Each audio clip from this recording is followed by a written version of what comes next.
A yau muna tare da Mai Badala. ana yawan raɗe-raɗi cewa za ka auri 'yar gidan Ali Nuhu. Na yi niyyar yin aurenta, amma gaskiya yanzu na fasa. Me faru? Saboda mahaifinta ya ƙi sani a fim ɗin alaƙa. Kana nufin raɗe-raɗin da ake cewa kamar ka samu matsalar da mai fim ɗin. Ya an fara aikin da ni ne? Haka aka ce. To gaskiya ƙarya ake min wallahi, ba na cikin alaƙa. Ka zo za a baka aiki. Ke na haƙura kawai ki bani da interview na saboda me? Saboda kawai ina ciki. Gaskiya ba zan iya auren ki ba. Zan yi ƙoƙari in baka wannan. Ko me za ki ban ba zan yarda ba. Ka na abokin Garzali.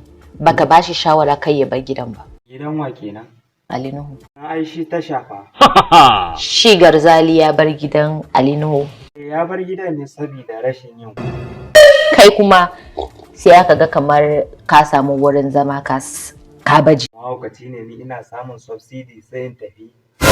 Kai mishi turaje kaka mutu. Kin ga dai rashin haƙurinsa ne ya ja masa. Kana ganin zai iya yiwuwa ka aure 'yar gidan Ali Nuhu?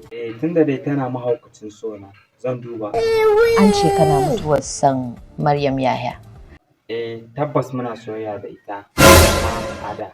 To menene gaskiyar soyayyar ku? Gaskiyar da ita ce Maryam Yahya budurwa ta ce. Ka haƙura ne ko ko har yanzu kana kan buƙarka? Maybe idan na huce za mu iya dawowa soyayya da ita. Me faru? Ke ma fa ba son ki ne.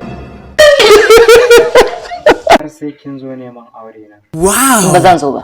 To shikenan, kin yi wa kanki. Abin da ya sa shi ne Yanzu kira min Maryam Yahya.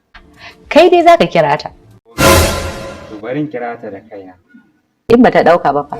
Ki kawo familiyan ta yi na amince. Kana ganin zai iya yiwuwa? Ba da kuɗaɗe ba. Menene gaskiyan labarin? Shikenan, tunda baki yarda ba, kawai sai an jima. Ka fahimta? Ni ba abin da na fahimta.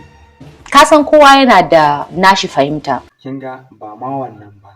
Kin iya kunu. Fatan kun ji daɗin tattaunawa da muka yi da. Badala. Ku danna mana subscribe da alamar ƙararra domin samun shirye-shiryenmu da zarar mun ɗaura. Mun gode.